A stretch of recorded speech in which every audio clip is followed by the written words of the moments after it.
Karachi defence phase 6 میں flat سے 1 ماہ پرانی لاش برآمد. اندر جب گئے تو ان کی ڈیڈ باڈی جو خاتون کی تھی وہ اوندھی منہ کمرے میں کارپٹ کے اوپر تھی. خوددار عورت لاوارث میت. سبق ہے میرا جسم میری مرضی والوں کے لیے. مرضی بھی اسی کی تھی اور جسم بھی اسی کا تھا، مگر سناٹے سے گونجتا کمرہ، بند دروازے کے پیچھے مہینوں سے خاموش پڑی لاش، اور آس پاس نہ کوئی آنکھ اشکبار، نہ کوئی ماتم، نہ کوئی دعا. بس دیواریں تھیں جو چیخ چیخ کر اس عورت کی تنہائی کی گواہ تھیں، جو کبھی اپنی خود مختاری پر نازاں تھی، جس نے رشتوں کے ریشمی بندھنوں کو آزادی کی زنجیر سمجھ کر توڑ دیا، جو فیمنزم کے افیون سے مدہوش ہو کر اپنے خاندان، بھائی، باپ اور سب سے بڑھ کر اپنے رب سے بھی روٹھ گئی تھی. اداکارہ حمیرہ اصغر، ایک خوبصورت چہرہ، ایک آزاد عورت، ایک مشہور نام، لیکن کیا واقعی وہ کامیاب تھی؟ پولیس اہلکار جب اس کے بھائی کو فون کرتا ہے تو جواب ملتا ہے اس کے والد سے بات کریں، اور جب والد کو فون کیا جاتا ہے تو ایک باپ کی زبان سے نکلتا ہے ہمارا اس سے کوئی تعلق نہیں، ہم بہت پہلے اس سے ناتا توڑ چکے، لاش ہے تو جیسے چاہو دفناؤ. فون بند ہو جاتا ہے، مگر سوال کھلا رہ جاتا ہے کہ وہ کون سی زندگی تھی جو باپ کے دل کو اتنا سخت کر گئی؟ وہ کون سا راستہ تھا جو بھائی کی غیرت کو خاموش کرا گیا؟ وہ کون سی سوچ تھی جس نے ایک جیتے جاگتے وجود کو مہینوں لاش بنا کر سڑنے کے لیے چھوڑ دیا؟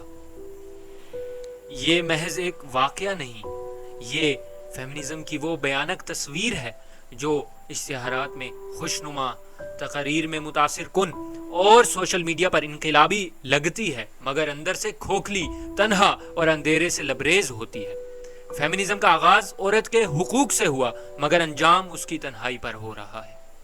فیمنزم نے عورت کو ماں، بیٹی، بہن اور بیوی کے مقدس رشتوں سے نکال کر صرف خود بنا دیا، اور یہی خود آخرکار اسے اکیلا کر گیا.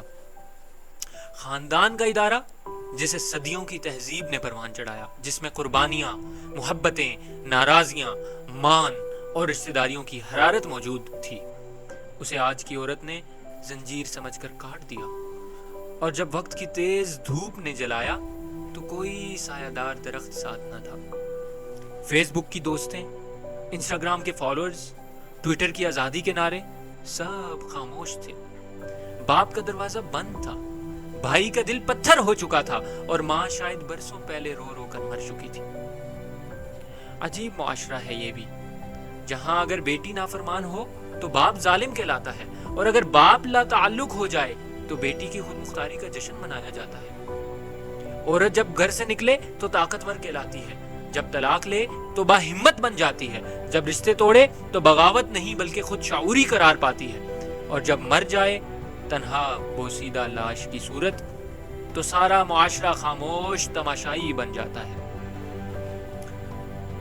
کاش حمیرہ اصغر نے جانا ہوتا کہ فیمنزم ماں کی گود جیسا تحفظ نہیں دے سکتا. کاش وہ سمجھ پاتی کہ باپ کی ڈانٹ محبت کی ایک گونج ہوتی ہے، اور بھائی کی غیرت عزت کی چادر ہوتی ہے.